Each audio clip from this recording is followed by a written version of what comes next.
Greetings to all of the massive. My name is Mzukisi Ntantiso, also known as DEF EFF, and DEF EFF stands for definitely efficient. And you are watching Analogue Culture.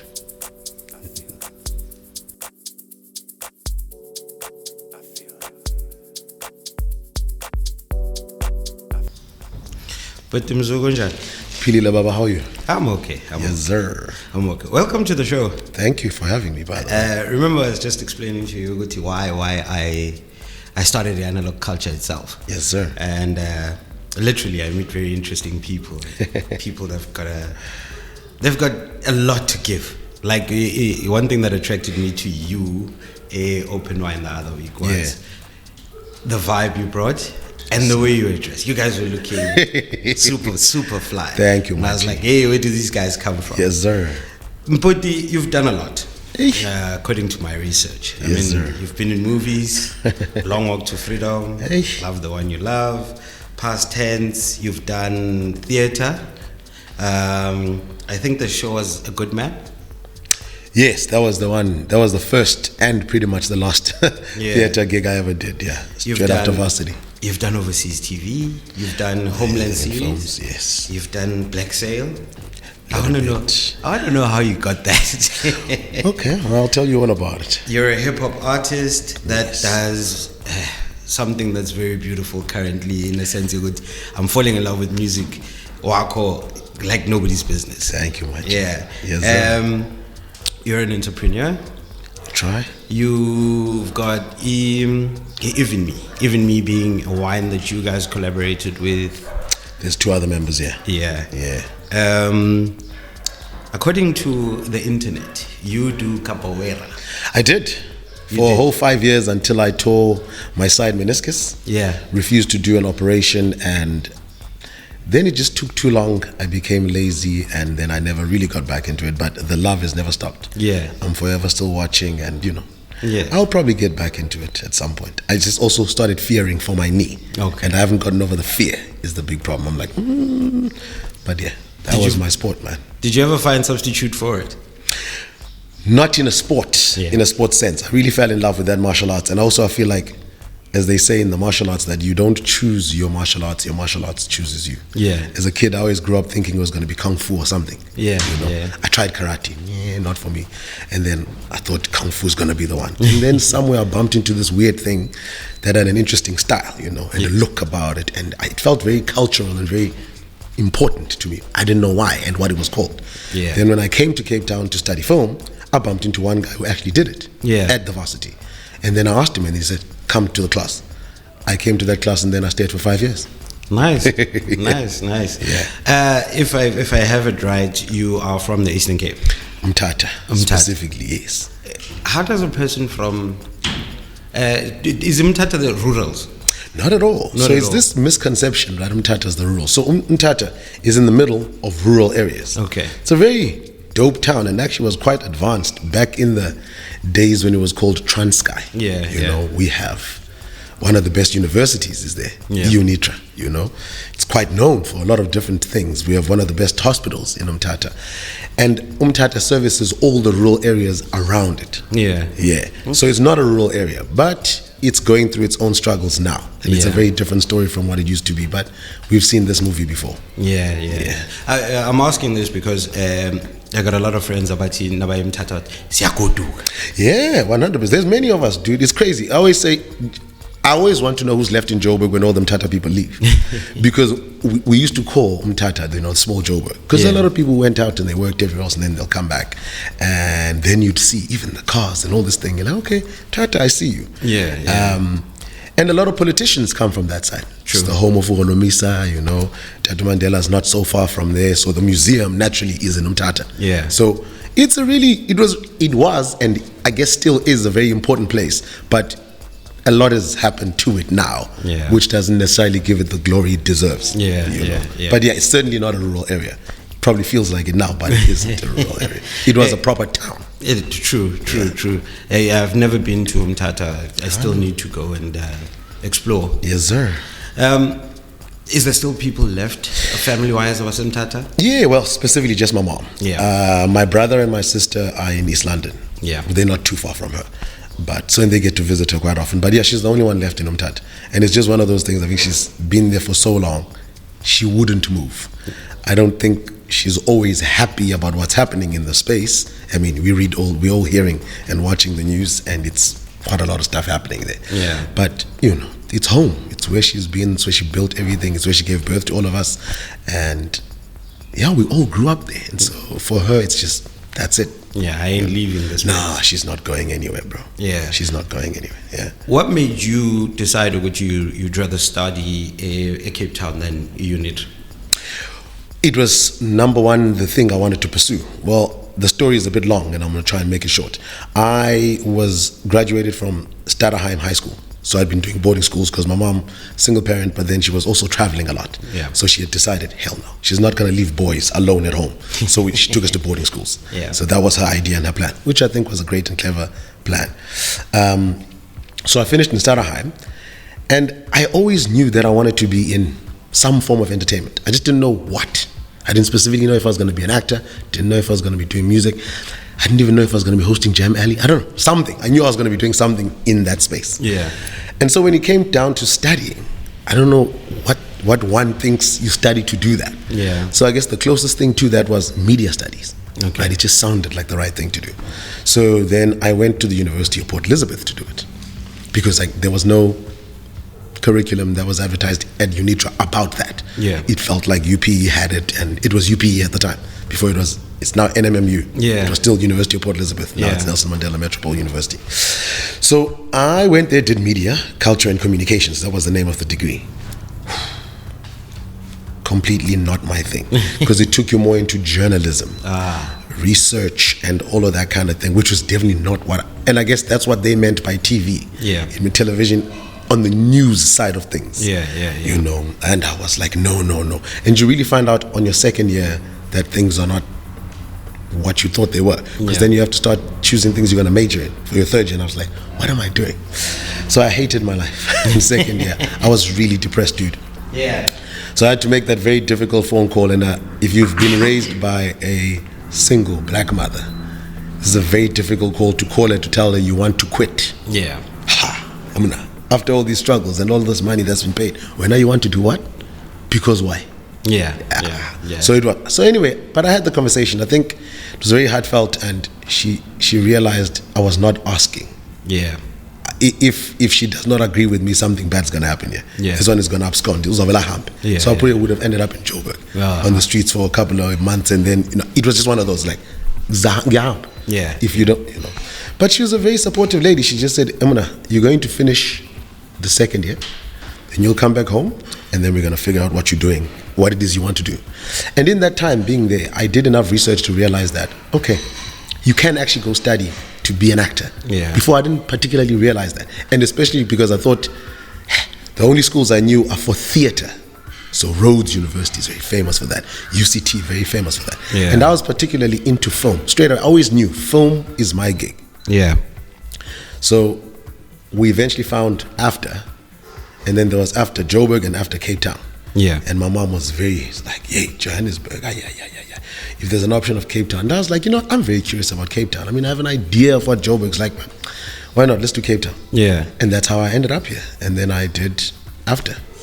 It must have been great to have a supportive parent like that. It's really dope. I think it's one of the, the blessings of life, because she doesn't know what the outcome of what I'm trying to do is, but she just believed that you will make it. Yeah, and if we're doing this, all I needed to know, we are now committing, and we're going to do this. Those were her words. Actually said, so we're doing this? I said, we are. And she said, let's go.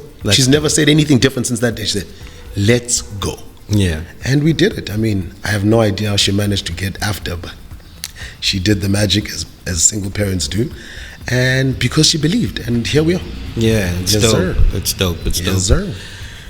Where do you get then your the influence gatata is required sometimes as a man, so as you can have direction in certain things in life, right? I know I was also raised by my old lady, but my dad was around, right? So where do you get influences? Like when a clock miner that then says, except this is how you do things, this is how you go, this is where you go. You know, my G, that's actually a very interesting question because I've addressed this. I don't particularly have any man in my life. Yeah.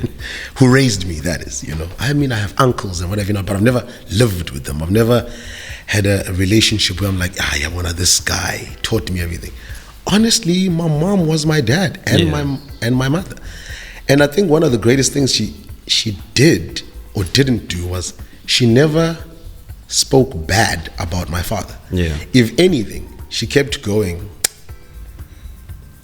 if your father had a better support system where he comes from, things would have turned out better for him in his life. Yeah. That's the worst thing she's ever said about him.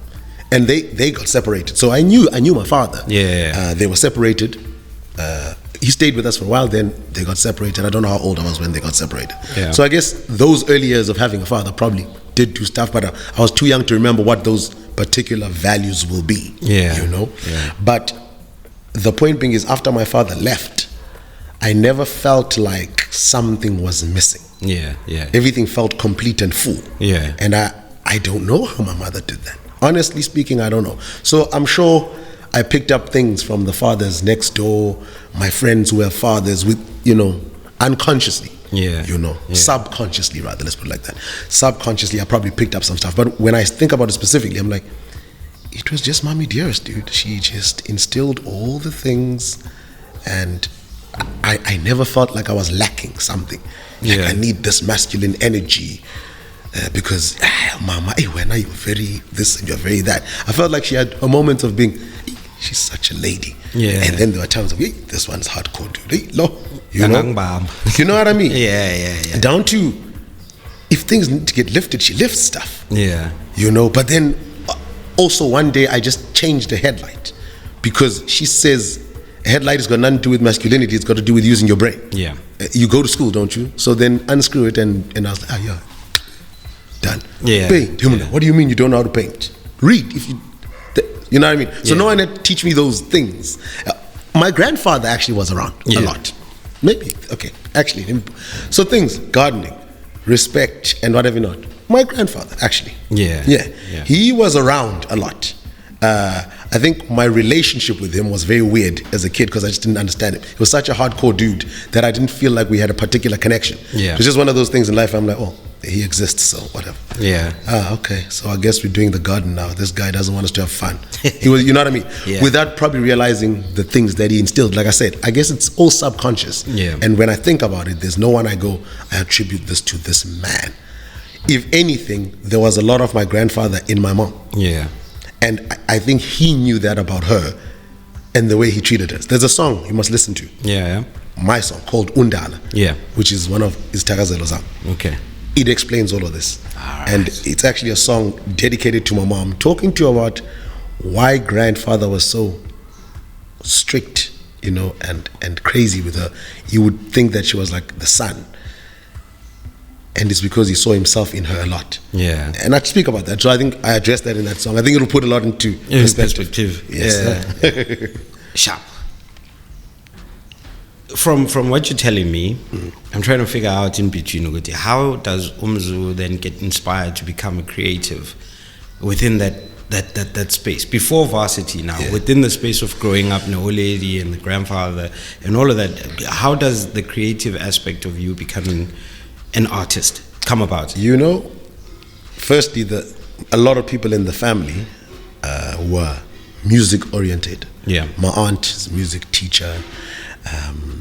My mom loves music. Yeah. So I grew up on blues and jazz. Nice. Generally, you know. South African and international jazz. Yeah. A bit of Maskandi here, but my mom was definitely like a jazz head and a blues head more than anything else. Yeah. My aunt, choral music, piano, all of that. So all of those influences also, because we used to go watch the choir battles. She taught us piano, all of us, you know, the family. Yeah. And this was always the situation. But I do think one of the biggest things was because in Kulelokshin, Mtata Ekwezi specifically, another decision my mom made, she was like, nah, you guys are not going to play outside. So we weren't allowed to go outside the gate. Yeah. And I think to make sure then that we're not lacking anything, she made sure that we had all the entertainment we needed inside. Yeah. So that involved a lot of music. a lot of movies, a lot of a bit of gaming, but a lot of reading, a lot of all of that. And I think the creative side started there. Because I was consistently watching creatives. Consistently, just creatives on whatever level, watching films. I'm like, oh my gosh, this is this. And I think it was already in me. It's just that, lit it up, and I was always the entertainer at home. The artist of the house. I think it was always obvious it's gonna be this one. And I guess you get that a lot with kids, and then they change when they get old. I just didn't change. And like I say, I didn't know what I was gonna pursue, but I always felt like somewhere, somehow, I'm gonna be doing this. And then the story I told you happened, and then that's how I ended up pursuing it. So I think the fact Maolidi was supporting the idea of who you were, as opposed to trying to turn you into a doctor or a lawyer. And I mean, one of those things, I'm like, even if she had, I think she would have always said, do it because it's the thing I am sure works. And then do whatever the heck it is you want to do afterwards. But luckily, when I called her in that second year, I think she realized, there's no way I can say, this one is going to run away. He's going to leave, and then he's going to go do strange things in another place I don't know in order to become what he needs to become. So just support this thing, and then here we are. Well, say UPE, do you write music then? So music writing, on and off. On and off. High school, primary school, rapping along to other people's songs. There was the break time rapper. Hey, likes music. My older brother put me on a lot of like good hip hop. So shout out to him for that. So I grew up listening to a lot of hip hop. So hip hop was just my natural love. And I think because my mom listened to jazz and blues, that was not too far from me. I was like, oh, I like it. It just felt like a jazz made for me. This feeling I always say to people. When I listen to jazz, I don't do this. It's just straight up jazz. I'm like, oh, okay. But when you put that drum in hip hop, I'm like, So then high school, same. Maybe wrote to a verse somewhere, I don't know. Varsity, UPE, dabbled in a bit of writing, became chairman of the Hip Hop Society, by the way, there, out of love of hip hop. But it was a very strange time, right? Because for me, I'm very late in hip hop. A lot of people who I know who do hip hop now, at Varsity already, they were already into, their underground hip hop, if they were that kind of artist. That's what they were doing. Then now I was listening to commercial music. Straight up, like what was on television and what have you not. And it took this other roommate of mine while I was studying. They're called Eben Smith, a Ghanaian gentleman from Umtata as well. So we bonded because we realized that since Crash, his mom and his aunt were actually my teachers. Oh, wow. And so we bonded like this. Oh man, that's crazy. How come we never made this? Like, we probably did, but we just never connected in Umtata. Anyway. So anyway, I guess he also saw this potential in me. He's like, Mzu, there's something in you about this rap thing, but you don't know, and you're wasting it. He felt. So what he used to do is to ask me, like, Mzu, what do you think? What do you think is important? If you have to rhyme about something that's socially relevant around your surroundings and what's happening there, and if you rhyme about the alphabet. My answer, I remember, was like, I think there's skill in being able to rhyme about the alphabet. And he's like, okay. And then one day, he used to just wake up and we were chilling in the room and just play the guitar, and he's like, freestyle, just do something. They don't play guitar. Then I started dabbling in freestyling, and this was his plan. He's like, you don't know what's up. And then one day he introduced me to a Talib Kweli song called For Women. Everything changed. Right. At this point, I knew I was going to be a rapper because before this, 1995, what was that music program that played on Fridays? Bob Mabena and Melanie? Wasn't it... No, it became live afterwards. Yes. There was a name for it before. Anyway. That program. We're sitting at hostel. I'm watching this thing. On comes this song called Hua. Busta Rhymes. I was like this on the screen. What is going on? I want to do that. That's how it was solidified that hip hop is going to be my thing. But from then onwards, I still was just listening to whatever was around. Until Eben really made me listen to that song, and then everything changed. My mind switched into conscious rap, if you will. Yeah. And then I just started doing a deep dive, and then it was done. I was like, now, okay, it's gonna happen now. Yeah, you know? And that was pretty much how it all started. Yeah. And film, because this is interesting now, because both spaces require a lot of focus and they require a lot of attention and your time, basically, for you to harness skill in both spaces. Yeah. How does is film in the picture by then? So film is in the picture in terms of I just love it. I've always loved it. But remember, at varsity, when I got there, UPE, I didn't think it was something you needed to study. Yeah. I thought it was something you just fall into. Famous people just end up doing it. That's what it felt like to me. You know, you end up in Joburg one day, and then if you're famous enough, you end up on a film. Yeah. Well, I wasn't wrong, because you've seen it happen. But that's also not necessarily how it works. Yeah. And doing my research at varsity then told me that I actually wanted to study it. And that's how I moved to Cape Town. Yeah. And then I went to study. And then I finished my degree in it. And then that's how I started actually doing the work. Yeah. Yeah. And at this point, of course, now I have the respect and I know what I need to know about it. It's an effort, but when you love something, you don't realize how much time you spend doing it, because it doesn't feel like work. Yeah. It's just, you just love it, so you do it all the time. You're a DJ. Yeah. And the amount of music you listen to, you need time to do that. Yeah. You probably spend 8 to 9 hours of your day listening to music, but it doesn't feel like it, because this is what you love. It's like, what else am I supposed to be doing? Yeah. And when you listen to music as a DJ, you are studying as opposed to listening for the sake of just listening. True. You're hearing BPMs and you go, I didn't think this song would work, without thinking about it. It's all happening subconsciously. You're going, oh, and that's part of what it is. You watch film, you're dissecting film, you are understanding acting techniques. You go, oh, Konje, that's how. Oh, okay, all right. This is all happening like this. If someone's asking you what you're doing, I'm like, I'm just watching a film. Yeah. Well, you're not just watching a film. You're studying. Yes. Yes. And since film school, part of studying is to dissect film, so you understand how to make a film and what it means to make a film and what it means to be an actor and all of these things, on top of having to read people who teach acting skills. But then it's also nice to watch them happening. So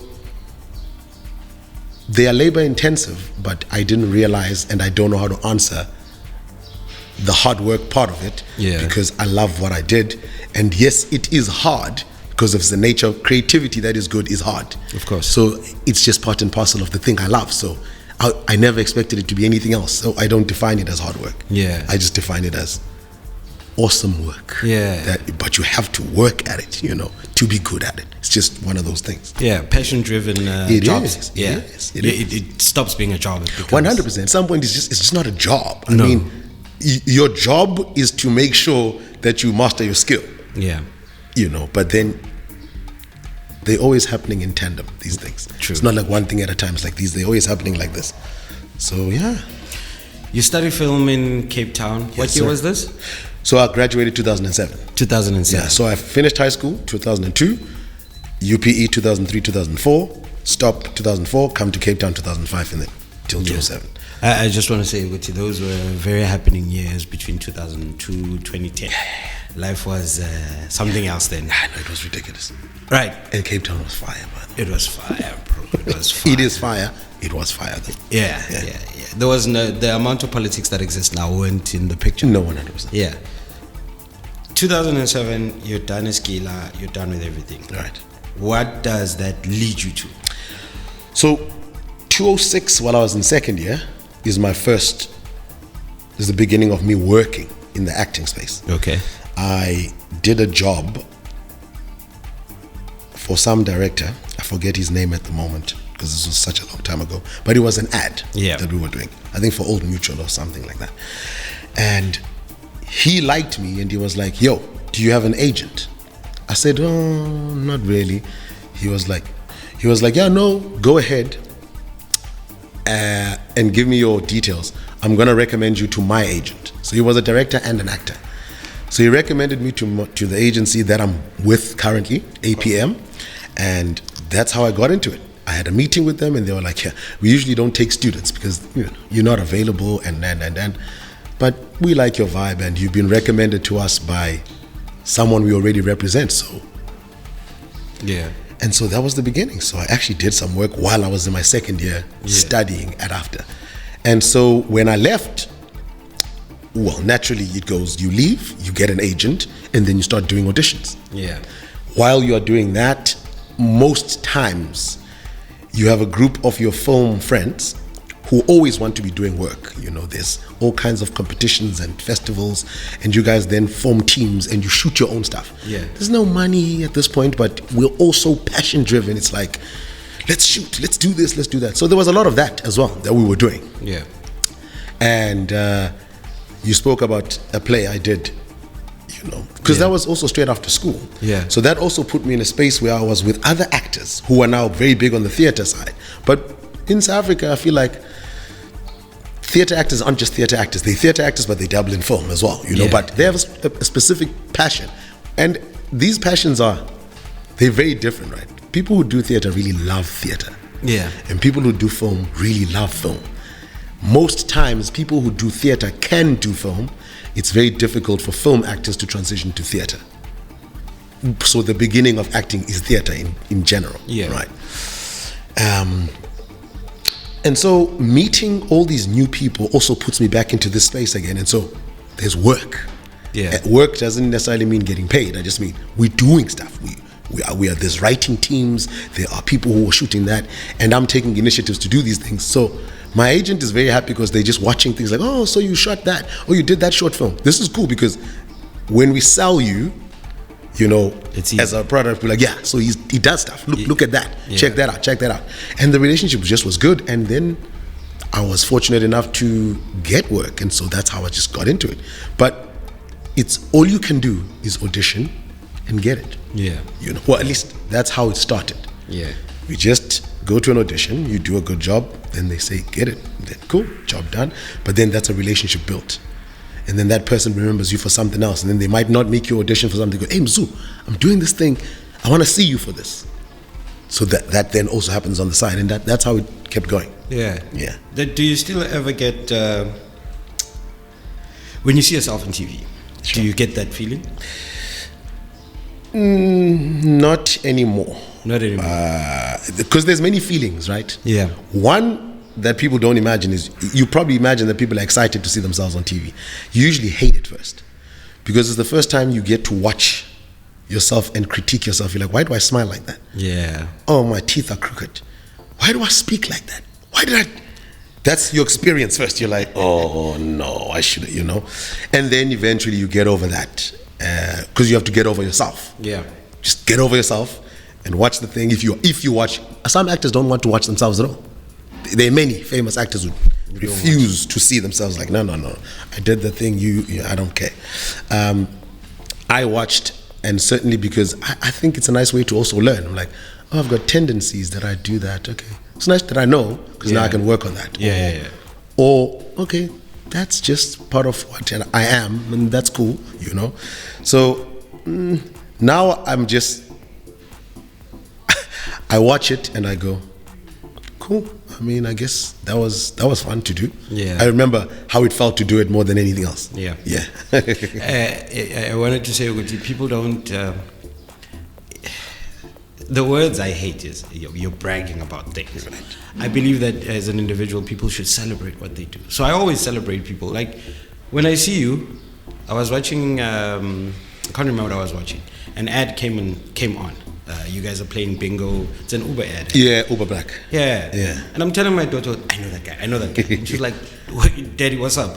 I know that guy. Like, I know this man. You don't know him? Yes. I know that guy. Right. For me, I always do that for people. Like I get starstruck, like I go crazy. Yes, sir. Because it's things that you guys are doing that pave the road. Right. So the other day when I met you, you told me, Guti, being a producer doesn't necessarily mean, Guti, I have to be Mozart.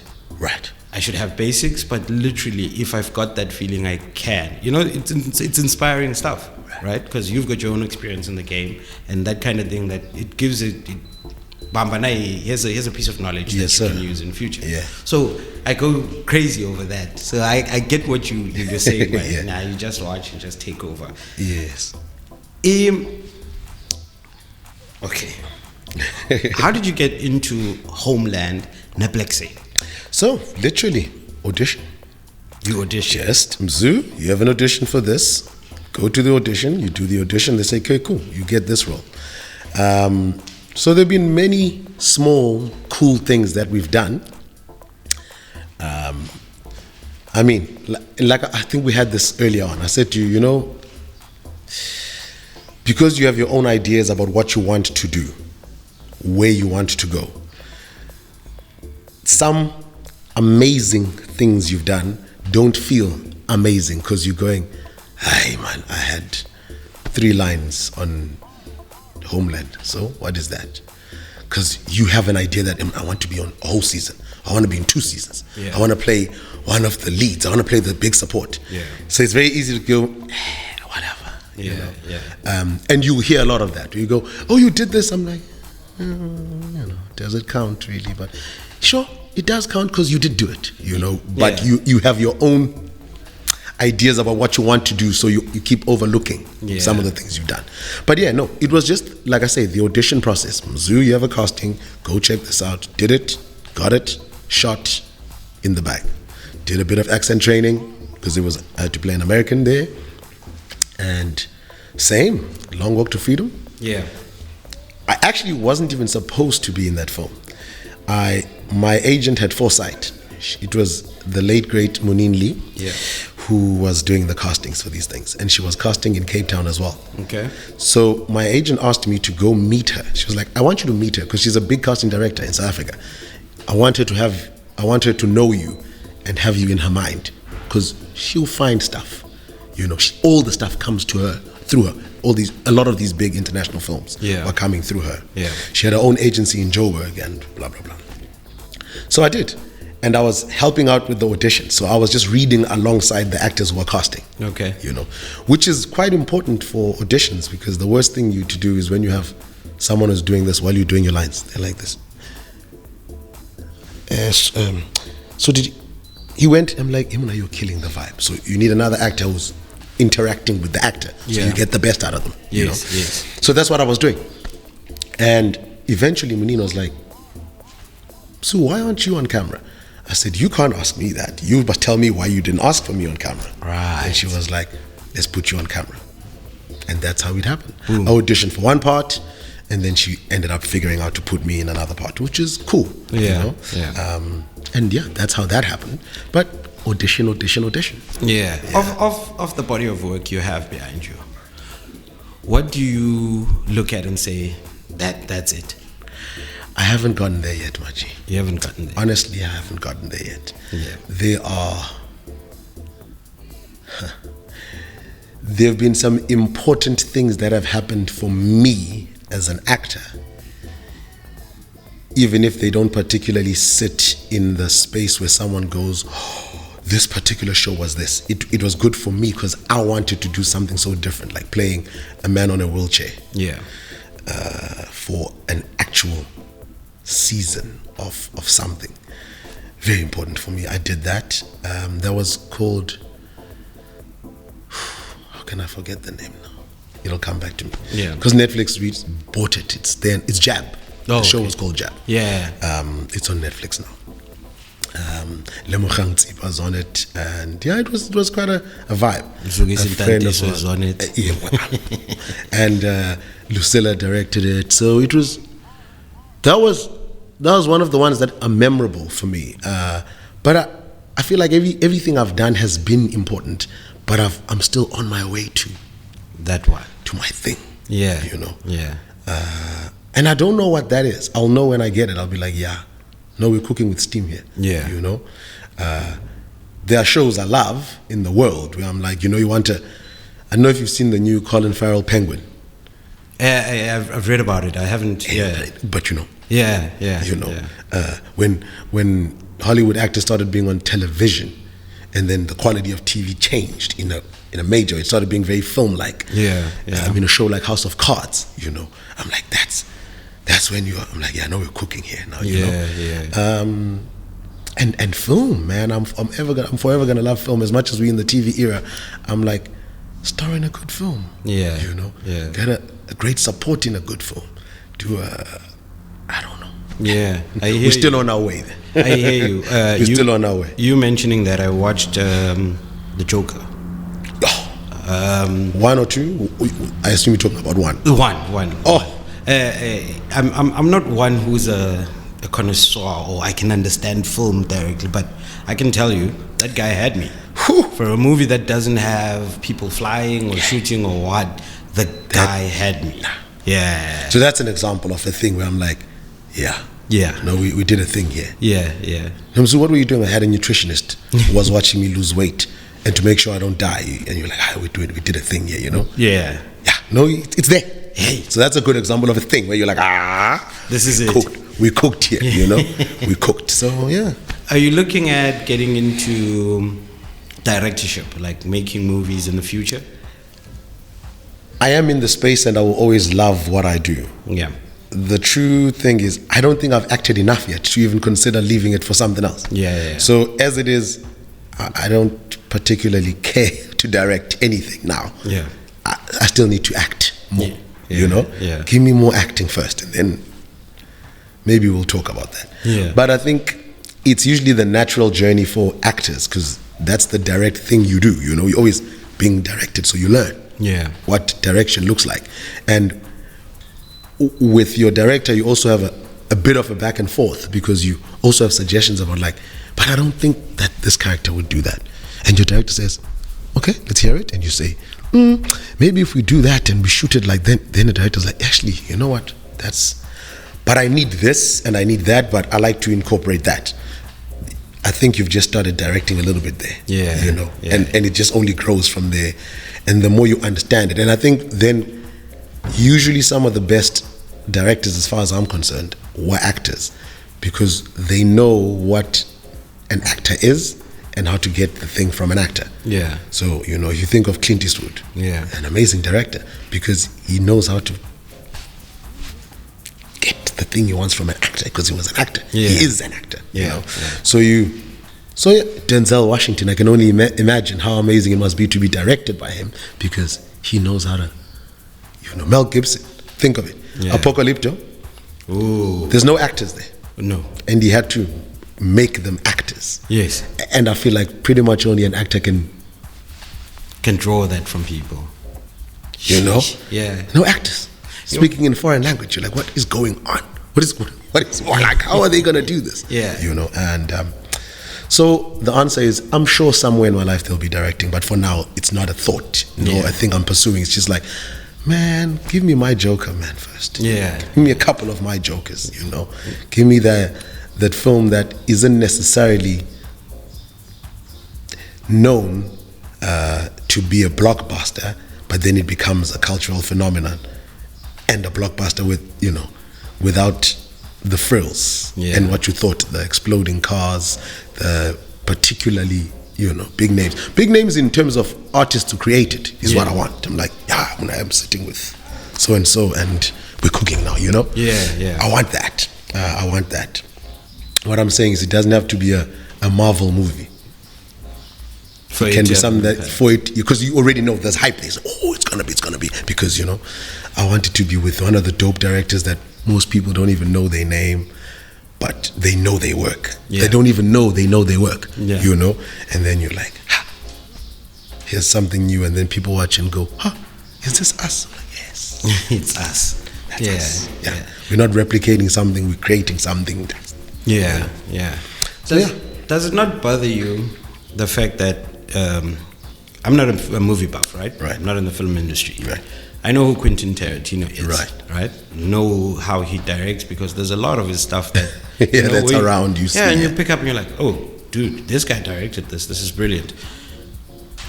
I haven't gotten to a stage whereby I can say, night director, yes, South Africa, and he's done this body of work. You know, does that not? Okay, maybe let me ask this. What do you think the difference in industry as South Africa and the industry and Hollywood basically is? Size and money. Talent is not a question. I think we've seen that. True. We don't have an issue with talent. And Hollywood itself shoots here because they know there's talent here. Yeah. But sheer size and money that's available to do things. You know, film is an expensive thing to do. Can you imagine? It is. It's people can't fathom the budgets. They go, oh, you've got 1 million. That's a lot of money. I'm like, no. That has no meaning in order to make an amazing film, you know? And yes, is there ever enough money? Probably not. But these are creative people, so they'll be creative where they need to be creative, but certainly they need money. And money is not only just to make it, it's also the amount of money you must spend marketing. Yeah. And we underestimate the value of marketing. And I think the entire thing of Hollywood and the reason the whole world knows about it is because of their ability to market. Yeah. We know things that we shouldn't know. I'm like, why do you care about this? I'm like, in fact, I don't know why I care, but it's in my life every day. Yeah. I see it everywhere I go. And I'm like, that's the power of marketing. And if our industry was able to do that, can you imagine? Okay. You'd probably get all of Africa watching, number one. Yeah. But I don't think we do. I don't think we have a quarter of all of Africa watching, because we just don't have that marketing power, right? Yeah. And then you see it in a thing like Nollywood, where like Nigeria, right? I don't know what the money situation is for that, because then the quality of film is also not necessarily a thing. But they churn out a lot of films, and a lot of the people of Nigeria watch those films. Yeah. And naturally what has happened is there's a lot of people in South Africa who watch it. There's a lot of people in Zimbabwe who watch it. So it naturally, by size, is, I think, probably bigger than Hollywood. Yeah. The difference being the quality and, again, the money that gets put into it in order to make things happen. So I'm pretty sure we're going to be seeing a lot of amazing things, probably from Nigeria. Yeah. And a lot of West Africa. And we, like I said, we are amazing at what we do. It's just somebody's got to give us this money, man. Somebody's got to believe and understand what this thing is, you know? Yeah. It's the only thing in the world where when you're shooting, there's almost 55,000 people employed at any given time. You know, it's good for society. It's good for economy. It's good for, you know, if you're stationed in a place for 4 months shooting, there's about 20,000 people employed, and from the guy who must sweep, the guy who must pick things up, the guy who must, there's work. People are working. There's stuff to do, you know? And this is good. Yeah. It's doing something for a community. It's uplifting something, you know? And if we had more of those happening, it's like, can you imagine? We're shooting in Gooks, we're shooting in culture, we're shooting here, we're shooting, it's like in a year, there's like 1,000 films. You're like, we're cooking. We're good. You know? Yeah. And anyway. I don't want to take away the music part of it, but I can see the passion in film is a lot in you, eh? It's a lot. Yeah, man. Going back to the music itself, yes, there's a lot of stuff that you've been doing that I've been picking up online, and it's kind of dope stuff, right? Unfortunately, we don't have radio that's dedicated to Cape Town artists. We don't have TV that's dedicated to Cape Town artists. Right. How do you maintain that part of marketing for yourself? Yeah, I mean, that's a very difficult thing you do. But I guess most independent artists know that that's just the way it is until it isn't like that. Yeah. And the world keeps changing, you know. First, you started out and the job was to sell CDs. And how you market is your shows and your backpack with the actual CDs, right? Yes. Then maybe you print a T-shirt, and then that's how word goes around. And then one day maybe you have a distribution deal, and then maybe there's a proper, you know, independent label that can sign you, and then things change. Yeah. Then the internet comes along. Then you don't necessarily even need the independent label anymore, because open up your own channel on YouTube, do this and do that and do that. It's great we have the tools. It's not easy, you know, and we still need as much help as we can get doing it. Yeah. But the point being is, we push on all the fronts where we can push.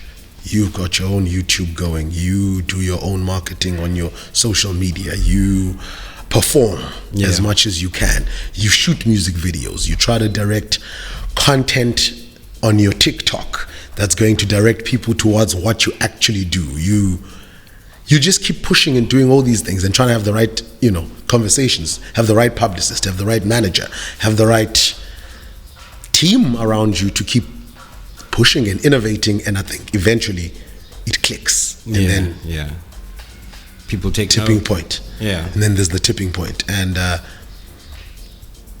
it will happen. Yeah. I believe. And the hard work will pay off. True. Yeah. True. The hard work. And I feel like that's the thing, that the work part of it is I want to write music and make music. Yeah. But then unfortunately my job can't stop there. No. And then the work starts, which is the consistently selling yourself. I'm doing this, I'm doing that, I'm doing that. There are fun elements in it because I'm doing what I love, but then the elements I'm like, hey, where's the social media team? Hey, man, I'm done with this thing. Hey, bag of it. I wanna let me make music, man. I came into this thing to make music. Let me make music and let other people take care of what they need to take care of. Yeah. Easier said than done because those people need to get paid. That's how you get a team. Yeah. I agree fully. It needs fun. Yeah, you're doing the same. Yeah. You're like, but I don't regret, having to do the work. Yeah. I also feel like it equips you with skills that allow you to then run a good team when you have it, because you know what's supposed to happen. Yeah. You've done it, so you've got proper input into what your team should be doing. Yeah. And then of course you let them do what they do because they're professionals for a reason as well. But then it's easier when you've got a team. I always say, at the moment, I'm completely besotted and in love with Kendrick's production of things. Yeah. I just love the vision, the complete thing. Not I like the song. No. It's got a look. It's got an art direction. It's very clear when you see it. You're like, Kendrick. Yeah. And that's a team, right? But a team that must understand his brain. Yeah. And that's what I want. Yeah. And at the moment I'm like I really love that. Yeah. I was watching one of these interviews on Charlemagne the God, right? Of course. No, Envy. I just forgot their Breakfast Club. Yeah. Breakfast Club. They were interviewing, I can't remember who, and it was like Kendrick likes playing dumb in a sense. He knew from start to this is where I'm going and this is where it's gonna end up. But when they asked him at the beginning, he's like, dude, it was like, I don't know where this thing is going. I'm trying to, I don't know. When are you? And yet he knew where it was going. 100%. Yeah, man. Live performances for you. Yeah. What I've noticed you like performing live more than. I love it. Yeah. I love it. I think that's the real essence of being a musician. It's live music. Right? That's where you play. Recording is cool. It's got its own cool elements. You record, but it's got some level of a structure. You record it and you put it out. It's a bite size that has to have some level of a box it sits in, because then people must consume it somehow, until you get to a point where you're so big that you can do whatever the heck you want. Yeah. Generally speaking, there's a format, there's a size, there's a number, there's a number of songs to make it an album. There's got to be a number of songs. It can't be an album. Now it's an EP. There's a level of a structure. It must have 2 verses and maybe a 3rd verse, and then it's a song. Yeah. If it's just 1 verse with no hook, well, now you are strange. Yeah. And there comes a point where it doesn't matter. Like I say, at those levels now, when you Kendrick and you J. Cole, you can do whatever the heck you want. And people are like, it's fine, I'll take it. The rules don't apply to you. Yeah, the rules are no longer the thing. But I feel like where we all have that same playing level is when we do live music. Yeah. Is that now you're in charge. Yeah. You can do whatever you want. And the audience themselves does not know what they want, so they'll receive what you give and go wild. And I think that's why I love it. Yeah. Is that all of a sudden you don't have these limitations. Because like I say, a lot of the people who listen to my live music, as far as I'm concerned, don't listen to my recorded music. Okay. Because all of a sudden they do. Also, there's this thing where they go, Mzu, I don't listen to hip-hop. I don't love hip-hop. And I'm like, fair enough. I generally don't think I like rock and roll, but I'm a live performer, and I know that I might not like listening to it at home, but to watch a live show, then all of a sudden it's just music. Yeah. Yes, it's rock and roll, but it's music. Yeah. There's musicians playing instruments that they're professional at playing. They create a mood. They move your spirit in ways you didn't even know. It's wild. It's crazy. You're like, man, I'm so happy I had this experience. Yeah. Will I go home and buy a rock?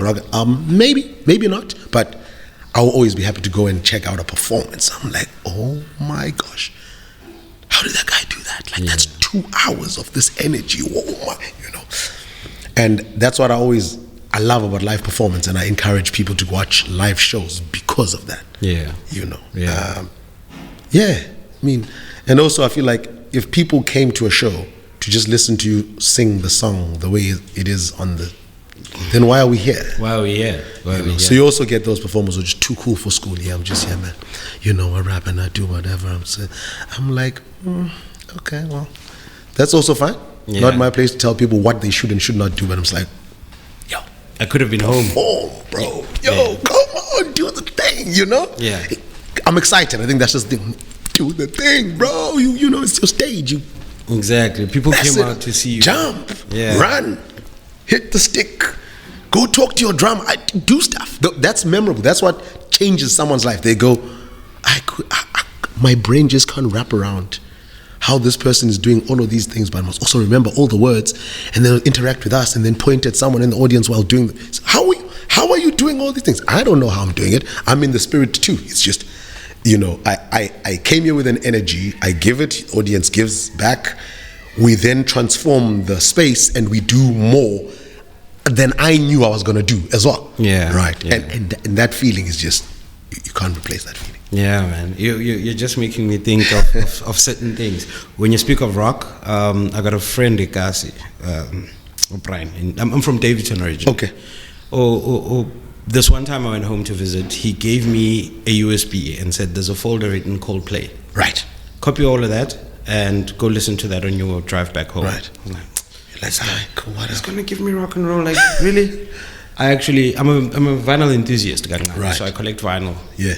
I got back to Cape Town and I bought one of those vinyls. Yeah. It's Coldplay, my G. Yeah. And then I realized as time went on, hey, these guys have done this amount of body of work. And the music is consistent. 100%. It's consistent going all the way. My wife got me into, there's these guys, what are they called again? Jesus, forgot their name, but I'll remember. They used to perform at Kirstenbosch Gardens a lot. Okay. And they were, I think for some time they were based overseas, and then they came back. There's many of these is my problem, so I don't know. There's Blackjacks. There's so many groups that are amazing that do alternative music. Yeah. And some of them we miss because they go overseas. Because here we're sleeping, and then London is like, hey, come on. And then we like them when they're famous there, and so it goes. Well, but it's what you're saying is I'm agreeing with you fully that a live performance makes you understand the music more than having to say, I'm going to walk into a shop and find out who released and buy there. The live performances literally give you an idea. Okay, I kind of like this music. Let me explore. I kind of like this music. Let me explore. Yeah. Like what you guys have been doing at Selective Live, what the Tiny Desk is doing. All right. I'm appreciating those. It's amazing. Yeah, it's amazing. It's amazing. Ntantiso went on a very nice range. Oh, dude, it was beautiful. And I was like, I've never heard her sing like that before. And, and someone probably in the States was like, who's this lady? Yeah. And now went to explore and now discovers that she actually likes the South African sound. Exactly. She would have never known that if she didn't see it. A live show. Yeah. And so I think live music sells your recorded music. True. And people would think the other way around. Yeah, and it's not. It's literally your live music that will sell your recorded music. So perform if you are a musician, I think. Yeah. And that's where the passion lies. It's like, oh man, let me perform, bro. Yeah. Let me perform, man. You guys don't understand. You know? Yeah. DEF EFF. Yes, sir. Was he born AUPE, or was DEF EFF born while you were in Cape Town and decided this is who I am now? So again, I think the birth of the idea of DEF EFF was 1995, Busta Rhymes. Yeah. Got you all in check. I got my head. My shit make you make you. That was it. That song. I was like, I'm gonna rap. Yeah. Am I gonna be a rapper? I'm gonna stop everything else and do that? I did not think about that. I was like, I'm going to rap. Full stop. That's all I know. Yeah. That I'm gonna record music. It's happening. because of this guy. Yeah. Shout out to Busta Rhymes. Varsity, I was even more sure about this rap thing, and I'm like, oh, it's definitely going down and happening. Cape Town, I solidified it and actually gave it a name. Yeah. Because up until then, I didn't particularly have a name. I was just Mzu, rapping, you know. I got to Cape Town 2005. No one knew I did anything music-wise. I'm at film school. There's a gentleman called Coriander, Paul Tsuba, Gooks. He's friends with a lot of the other rappers around Cape Town. Transkei is doing their thing at this time, you know. Spaza is hot, you know. Transkei is the biggest name, I guess, at that time. Kanye Mavi, shout out Kanye Mavi. Do you know it? Oh, it's all good. We'll sort that out. You know, there were many, like hip hop was, Ill Skills is doing their thing, Archetypes, Writer's Block. There was so much happening here. Yeah. And I met all these people, and none of them knew I was doing music. But that's also because when I arrived here, I didn't find anyone who was doing the music I liked. Okay. So, you know, it's all hip hop, but it's not the same hip hop. And the hip hop I was into at this point is, like I said, after that Talib Kweli song for women, I was then transformed into the J Dilla space, which is that highly musical hip hop. So we rap, but it's hella musical and, you know, very jazzy and, you know. So that's what I'm listening to. A lot of the cats here, some were doing a bit of that. A lot were doing maybe a bit more hardcore than that. So it's just very different. And I hadn't found anyone that I particularly wanted to work with or resonated with.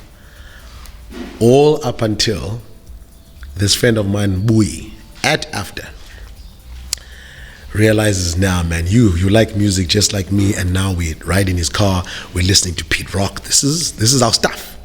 Kev Brown, this is our stuff. Yeah. He says, I must introduce you to my boys.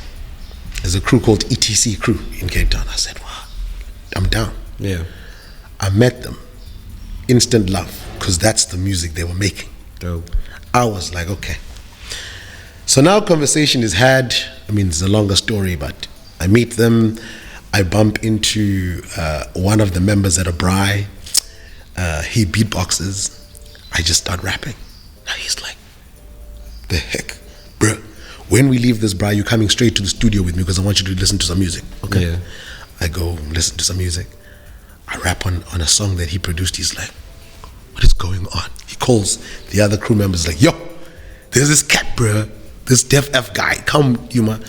So the beginning of that, I didn't join ETC crew, but I was in the independent label. Yeah. They were getting ready to release an album, and they released a compilation first called ETC Fam. So I was under Fam. Okay. Me and another artist, you know, the An, he sings. And we were all friends with ETC, but, you know. So I recorded a song or two in that particular project, and then I featured on an ETC song, which was going to come out on the album. Yeah. And then after featuring on the second song, they were all sat down and they were like, I guess this guy is a member now. Let's just okay, hell, you're the new member. Yeah. And then the first show was in 2009, okay, which is why I say professionally speaking. Because 2009 is where I say professional. You know, stuff was actually recorded. There's documentation of stuff. I'm like, okay, there's a rap name now. Yeah. And by the way, the name comes from Most Def. Yeah, yeah. I loved that Def part because in my head I was like, no, don't tell me this guy's name is Most Definitely. Yeah. No, that's such a dope name. So then I was like, Definitely Efficient. Yeah, Def Eff, that's my name. Def Eff. Yeah, sorted.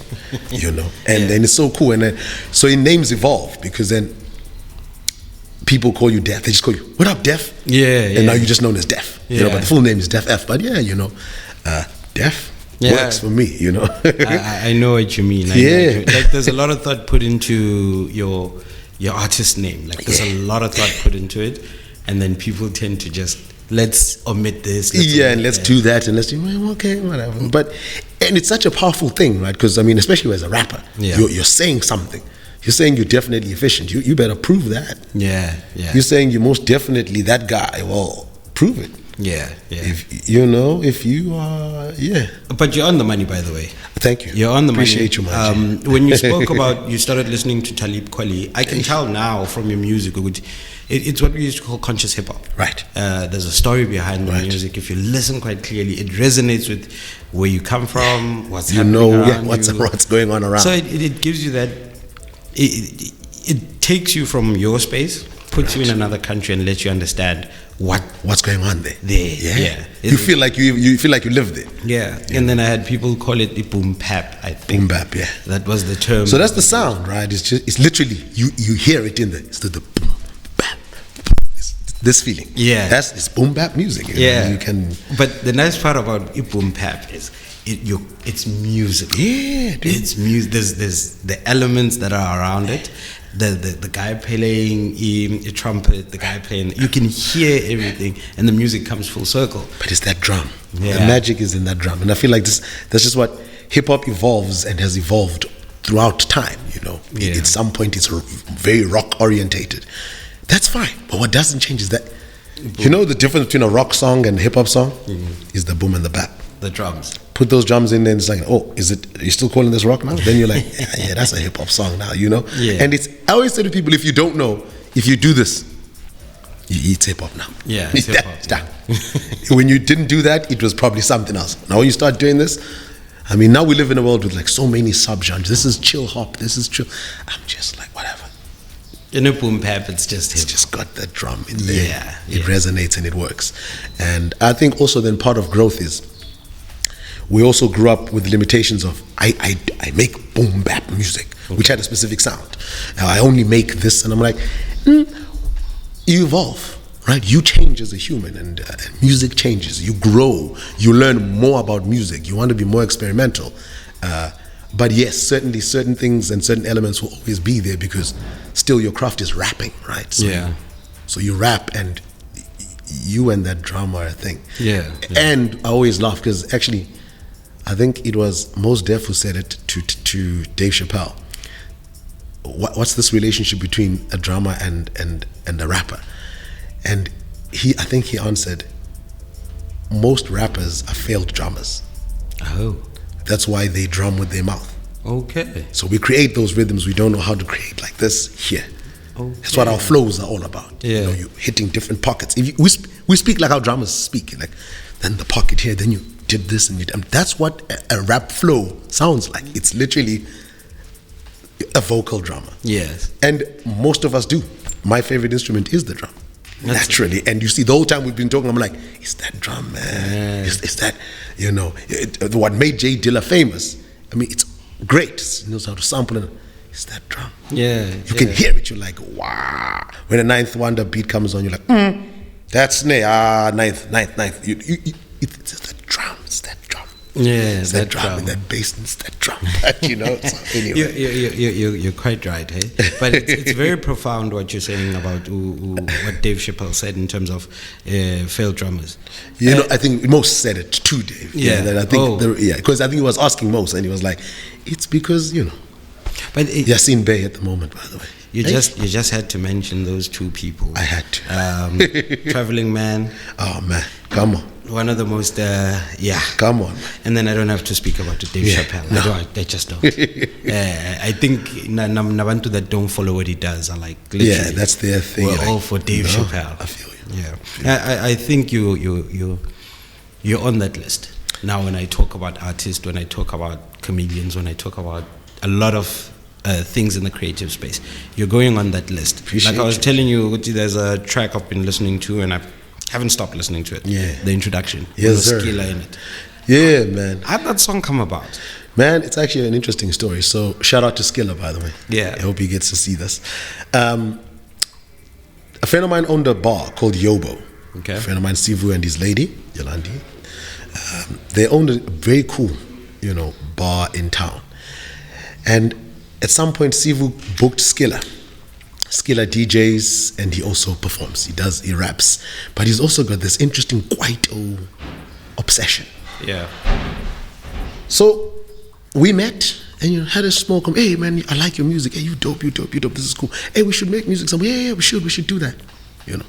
We have these conversations all the time. Yeah. They're not fake. It's just music will solidify that conversation. Yeah.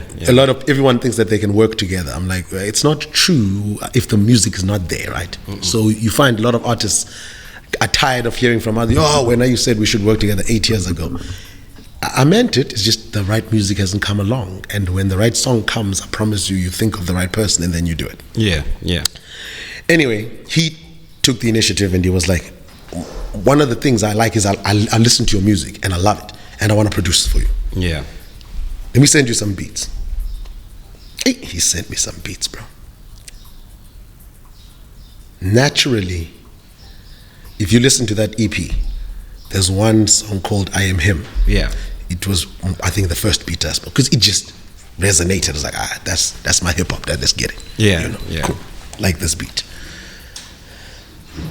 And then I listened to this song, introduction, with this, it's got this Kwaito feel. Boom, boom, boom. I'm like, Skilla. Boom, boom, boom. So I'm like, whoa, there's something here. Oh, I like this, you know? Yeah. And that's me at home going, boom, boom, boom, boom. Then I remember, on the conversations with Skilla, he's like, man, because I feel like a lot of people should know about you. Enter the intro of the song. Yeah. Hey, yo, Skilla, you said they told you they don't know who I am. Let's give them an intro, man. There we go. Go. Batini Skilla. What are these people saying? Batini Skilla. And then at the end, I'm like, and they may be saying a lot of things, but what are they saying? And when you ask them, they stutter. Yeah. Which is why, Batini Skilla. But then I end up, I'm like, they stutter. They don't know what to talk about, you know. So that's how the introduction came about. And I had so much fun with it, man. It was so cool, because I keep saying this, and I don't know if people agree with me. I don't know if South Africa is a hip-hop country. Okay. In that if you just make just hip-hop, like I like hip-hop as a head, hip-hop, you know. We like popular hip-hop. I don't know if we care about our artists who make just straight up hip hop. You kind of figure out like Mutswako became big because it is hip hop, but it's also a South African thing, a South African version of hip hop. Yeah. So, and then it's in his Tswana, first of all. So, and naturally it becomes big because the people resonate with that. Yeah. I'm pretty sure they all come from just listening to hibbity hip hop, which, you know, essentially came from the States, which is what we were listening to and what we love, and what we make.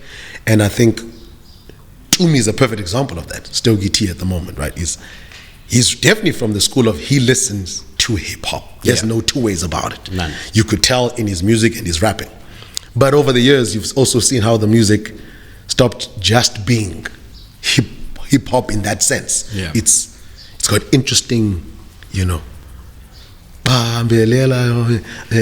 you gotta hit the local thing in order for it to really resonate with the people here. And I don't know if you can just be fully, I'm just hip hop and make it. I don't know. But I enjoyed having an opportunity to do that with Batini Skilla. You know, I was like, it's got a Kwaito thing, which is great. I mean, I love that. It's my own ownership of hip hop then, I guess, if you put it like that. Yeah. You know, Paula on that is, I think in South Africa, it goes with who's marketing what. If I'm feeling I'm a piano, and I'm sitting there, the space where I get to market it, I will, and I'll do that. Look at, talking about the introduction. I told you earlier on that it gave me that feeling in music, wabo amu, Jesus, Scott the Cam, like Mischief, all of that. Boom Pap Naingena Mzansi, and we said we're owning hip hop as a South Africa. Right. This is what we have. These are the artists that are doing it. Come in and hear it. Right. it gave me that.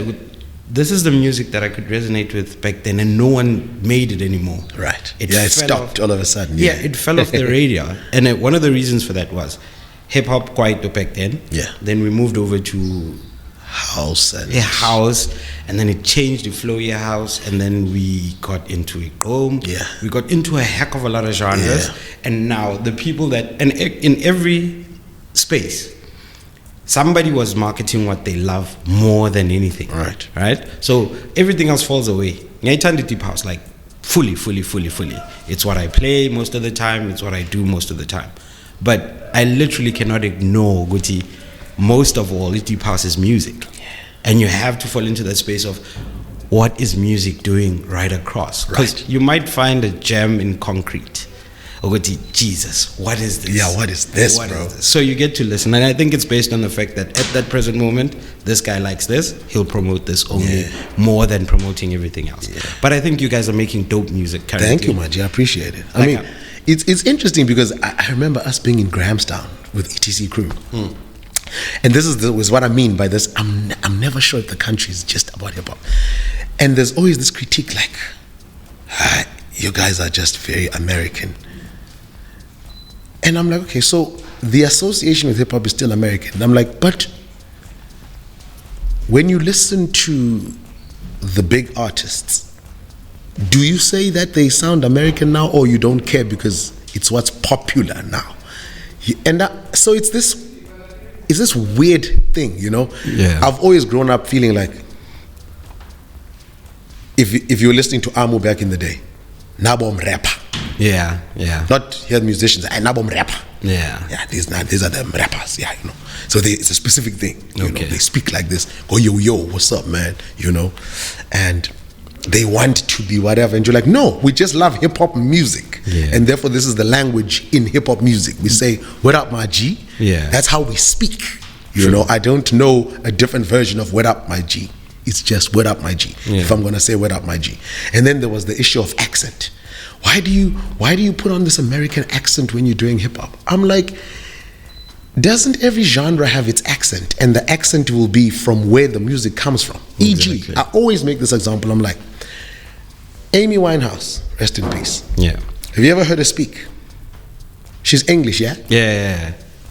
Can you sing her music in that English accent? No.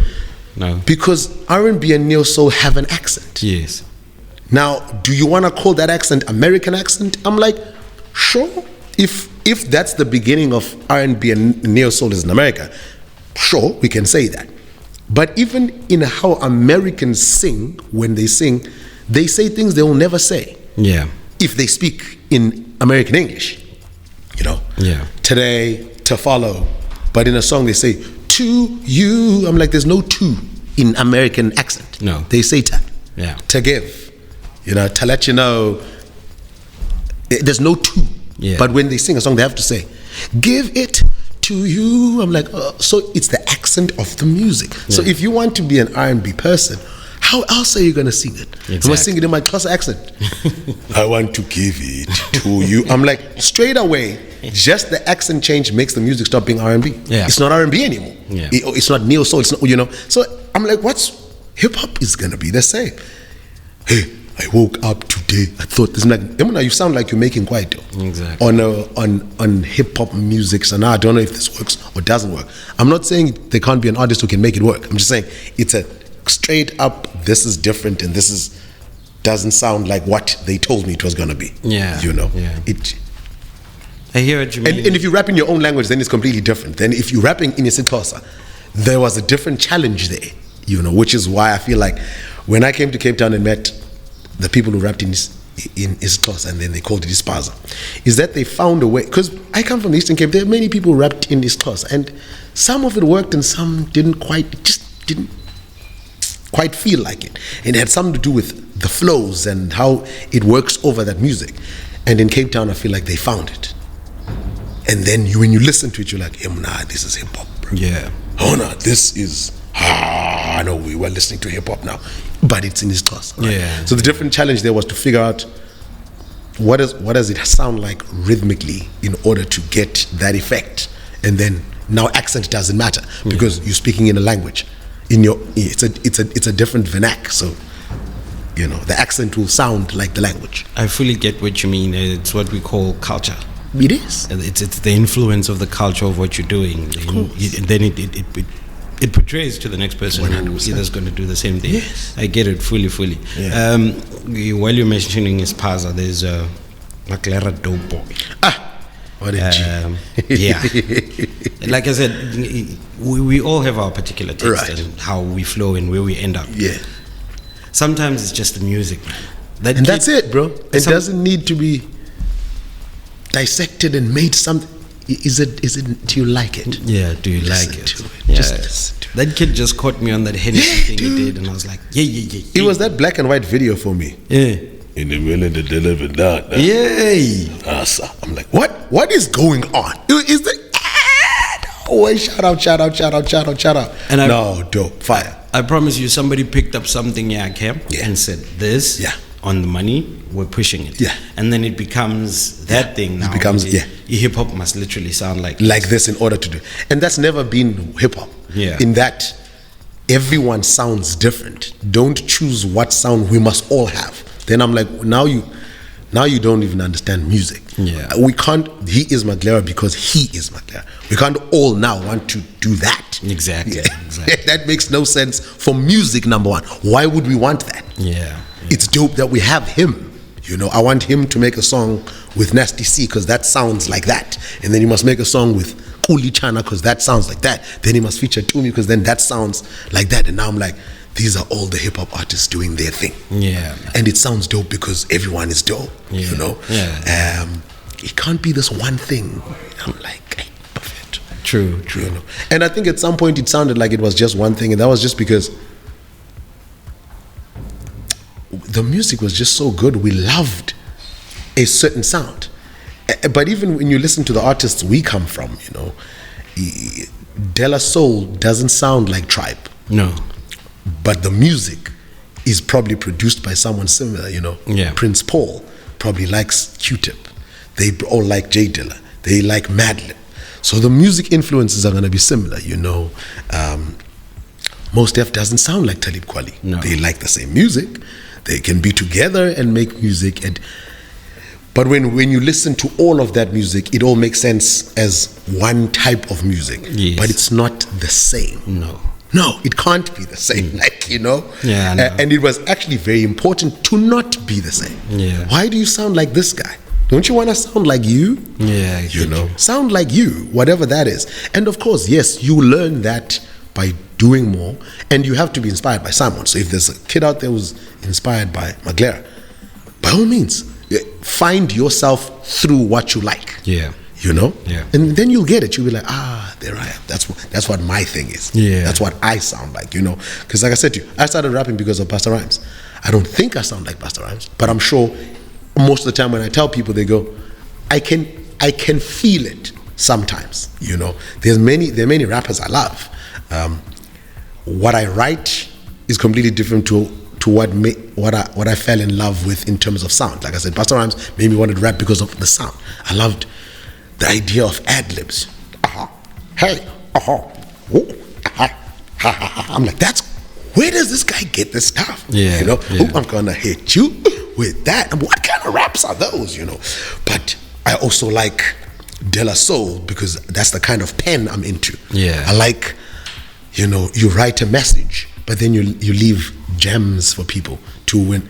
And that's the other beautiful thing about hip hop for me is that you can listen to it for 10 years and it's always something new because you're like, that's what he was doing. I didn't know, and you leave those gems there. Yeah. It's for you're making it for the people. You're like, there's food there for you and enjoy.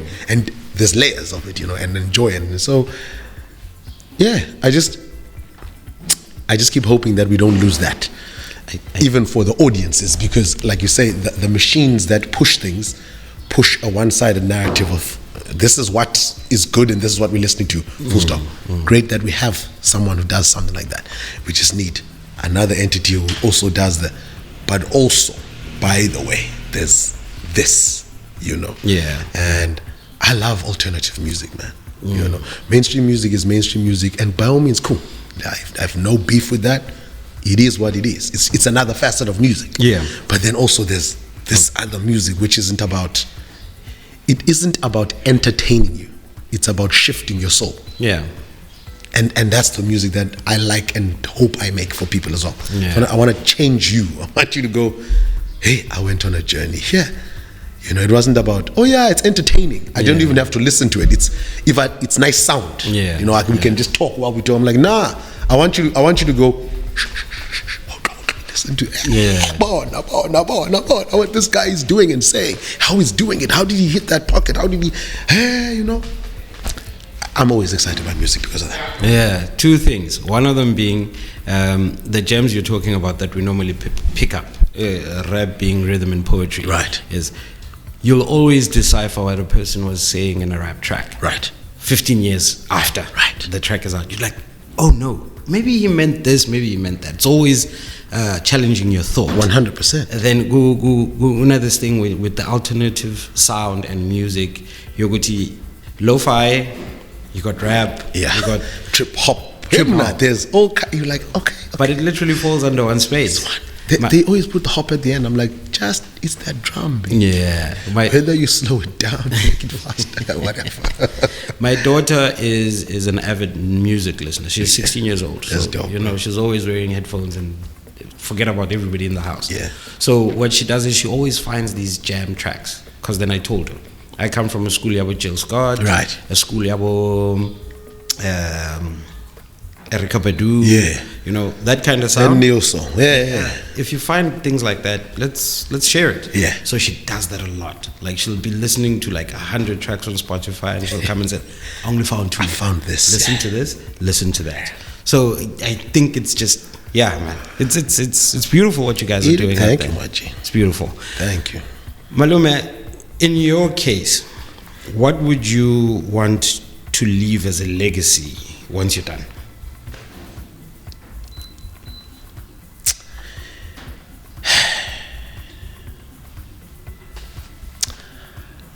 I hope that there will be people, a lot of them, who are inspired by the work and inspired bigger than my name, but to change their lives and understand that, you know, you don't have to conform. But not conforming doesn't mean you must be stubborn to study and learn new things. Learning new things is not conforming. Conforming is just doing what's being done without even the information. Yeah. You conform if you do not inform yourself. You must first inform, then evolve and become something else. And I hope that artists will be inspired and we will forever have musicians and artists for the rest of our lives. Yeah. And that the legacy I leave behind helps people want to carry on doing it. Yeah. That's really what I want. No, that's beautiful. Bump the music, Maji. That's Play the music and may transform your soul, man, and make you want to do something about it. You know, a lot of things in the world change, but some things don't change. Artists will forever be the real news you want to listen to. Yeah. Because it shouldn't be generally governed by media. Yeah. Media does what media can do because somebody's paying something. There are things you can't say. You can't say that but in the art world, it should be that I can say it. And usually, it's not that you must just believe me. There's usually read that to understand why I said that, you know. And then you go do your own thing and you're like, oh, thank goodness for this guy, you know. For example, I always say, hip hop was my father. Yeah. Dope. Hip hop raised me. Hip hop taught me English. Hip hop made me want to learn more words. Yeah. To communicate. It wasn't about sounding fancy. It's about vocabulary allows you to express things, and you know you can encapsulate emotions if you have the right words for it. And what artists usually are is when people are struggling with their own inner demons and they don't know how to express it. Hopefully there's a song you say, listen to this song, and then they're like, that's how you feel. Like, yeah, that artist said it. I couldn't have never said it better. Yeah. That's what I want to say, but I don't know how to say it. Yeah. This person is equipped, and that's part of the legacy I want to leave. Like, just play track 2, bro. just play that joint. That will just take you to, Yeah. That's it. Yeah. No, I know. That's beautiful stuff, man. Yes, sir. Before I let you go, sir, while I was sitting at Open Wine the other day, there was a bottle of wine that came to my table. Yes, sir. Tell me about that. So, I mean, I'm old now, right? And by that, I mean I've picked up a lot of different things. I've fallen in love with all kinds of things in the world. Yeah. Wine became one of them, right? And the wine journey, I don't remember the years now, but I remember how it all started. I mean, drank wine because it was around. The sweeter, the better. Yeah. It's about just something else to drink. That's not cool drink. Yeah. Then eventually it's too sweet and you evolve into something a bit more cultured because you're starting to understand now that, Konje, there's more to these grapes than just add sugar and, Yeah, yeah. Then you evolve, and then one day you meet somebody who's really into it, and then they go, let me show you here. And you're like, hey, this is wine. Yeah. It's nothing like it. Then I got curious, right? Yeah. And now I'm just learning. Just like, yo, friends. So now the industry also likes you because you're enthusiastic. They're like, oh, come taste this. Come check this out. Come do this. Come do this. Come do this. Come do this. And I just fell in love. Yeah. And now I'm completely in love. I'm in that world. I'm not off the industry of wine. I dabble in it because I've got friends and I'm in that space. Yeah. And because of my curiosity, I guess they've somehow a little bit adopted me as some level of family. Like, oh, it's Mzu, we know him. Come, yeah. And enjoy, And I think particularly I love it because I don't work in it. Sometimes like working in something will kill the passion for it. Yeah. And I don't ever want to get to that kind of space with that. But with that being said, I always knew that I wanted to get involved in some or other way. And eventually we figured out the way. I say we as a group of friends, 3 of us, Rory, Jossel, Raphael Patinetti, and me. We have a brand called Even Me. Yeah. And what we do is we source wine from different winemakers. So we'll go through a long tasting period, talking to different people that we like and that we know, or we get recommendations from other people. Then we'll find the wine we like. And there's usually a story behind it, like they had maybe already bottled it and it never went anywhere because the customers wanted it in Germany, never ended up buying it, and now it's sitting there. And it doesn't fit their brand. Okay. So that's why they don't release it under their brand, because also, unfortunately, like anything, if you make this, then this is your brand and this is what your audience expects from you. And then you throw a curveball, they might even think it's a failure because they don't understand it. Yes. And do you want to go through that work? I don't think so if you never established yourself as that kind of winemaker. So there are winemakers who are like that, who are like, I don't know what to expect from him. That's his brand. That I don't know. So then people accept that. Yeah. Down to a point where if that particular winemaker makes a linear normal wine, it's like, what's wrong with this guy now? Yeah. Why has he become commercial, whatever, Yeah. So there's people always want to put you in some box. Long and short of it is, so what ends up happening is there's wine available. Yeah. Because winemakers are artists also at their heart. As much as they work and they do a job of a thing that sells and moves, and has a standard in which it's graded, they're also artists. They I want to try that. I think this could work. And it works out and it just turns into something that doesn't fit the brand. Yeah. Now they're sitting with this thing going, what are we going to do with this? And then we're like, present, can we taste? I like it. Can we buy all of it? Thank you. We'll take that, we'll bottle it, and then that's it. But it's also very important to also then add, and not just take from wine and also give back to wine. Yeah. In that you find people who say they're winemakers. I'm like, you're not a winemaker. You don't make wine. This is people's hard work and artistry. It's a science, it's an art, it's education, it's farming, it's all these things. You can't just come out here and say you're a winemaker just because you put a liquid into a bottle. No. You are a brand owner.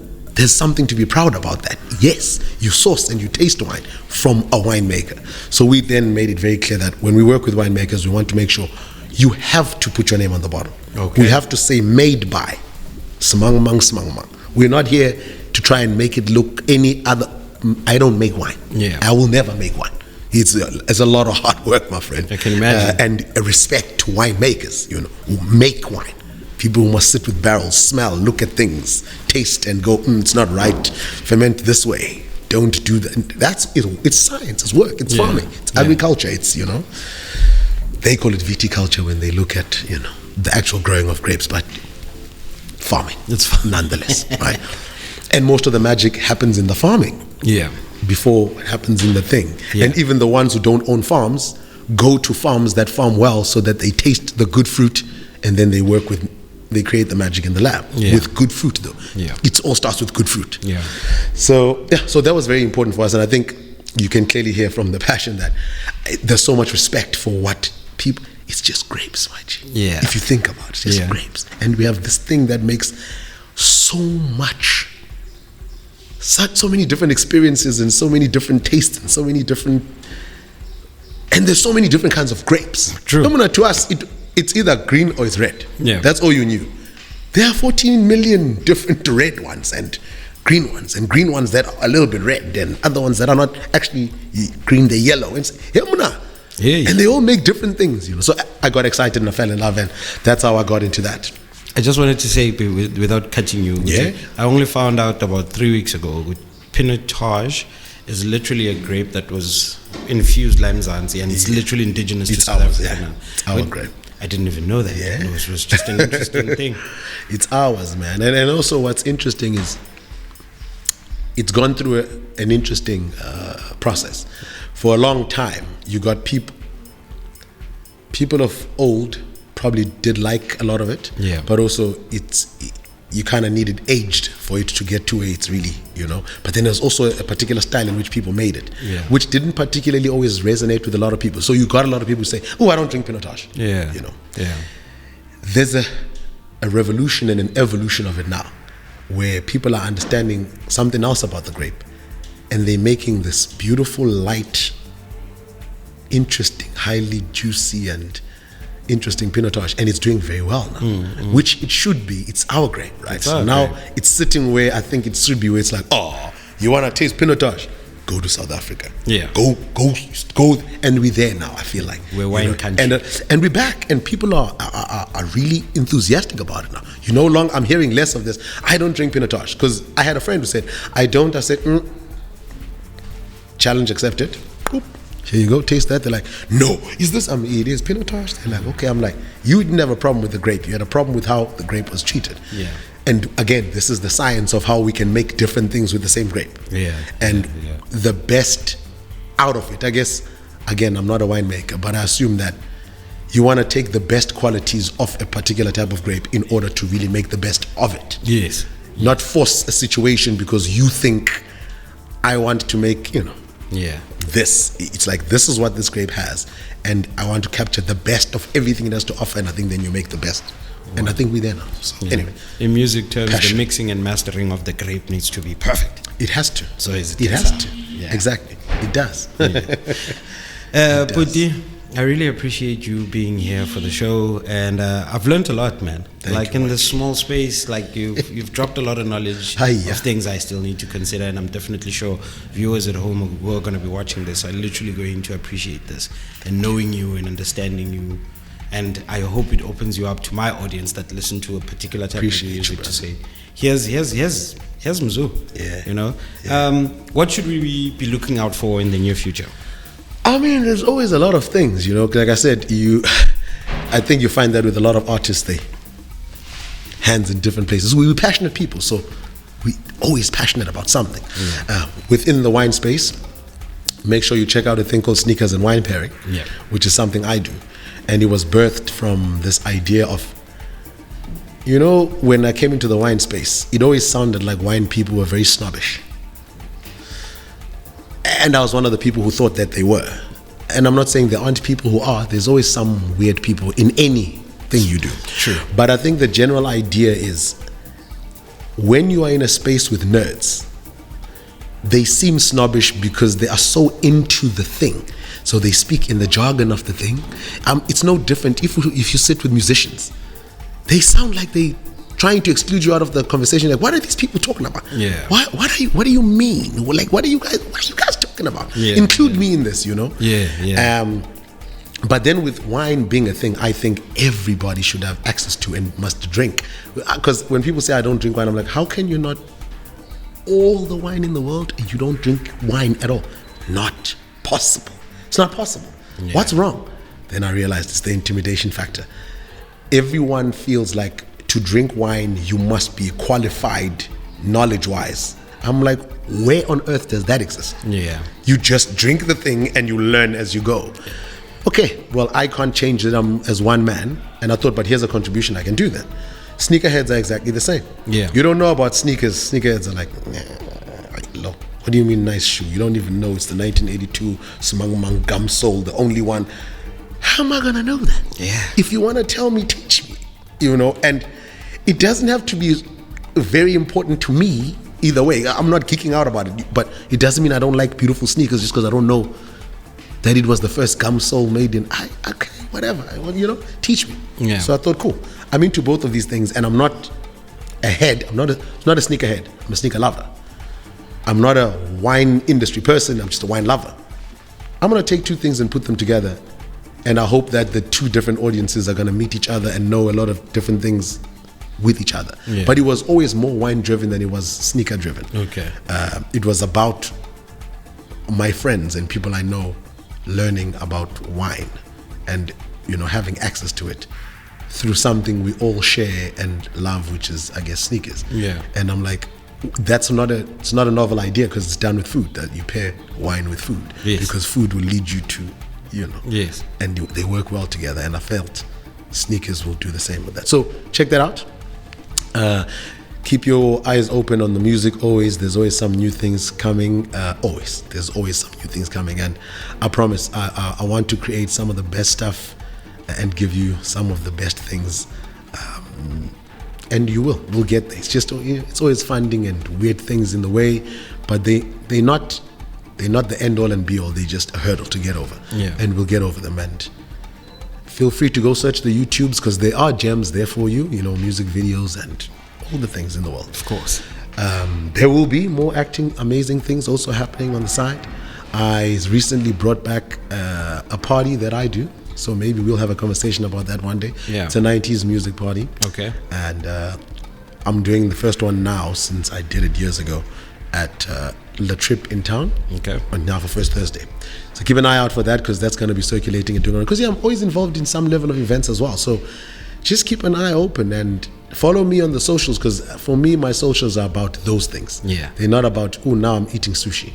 They're really not. For me. Yes. And nothing wrong with people who do that. I'm just saying, I'm there sharing the creative stuff and where to find this and where to do that. So find me at Mzu for sure. That's my Instagram, and it'll lead you to my Sneakers and Wine page, and then Mzukisi Ntantiso on Facebook. Yeah. For those who are still old school like that. Mm-hmm. And Mzu_DEF EFF and TikTok. And yeah, just keep your eyes open. There's always new stuff coming, man, and great collaborations, by the way, as well, on all levels. Yeah. Poetry, who knows? Yeah. There's always going to be some dope stuff on the way. Yeah. And I just want to create. That's what I live for. I live to create, and I'm gonna. So. Yeah. In simple terms, for those of you who know how to use Google, which is everybody, Google the man.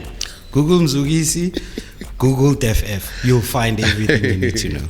Witty, I really appreciate your time today. Thank you. And the knowledge you dropped here on the show. Thank you. I'll definitely be checking out a lot of your things. Please do. Even Me is very nice. Thank you. Yeah, like I fell in love with the name here. Even Me. Even Me. Yeah, I just felt like it's our lexicon. It's part of our South African lexicon. We all say that. You know? Even Me. Even me, I have feelings. I'm like, you know, there's always these things that people adopt. It's like, first you come and Cape Town slang is awe. Yeah. All of a sudden, it's no longer just Cape Town. It's like South African thing now. You know, of course, you're in Pretoria, Afrikaans guys says awe.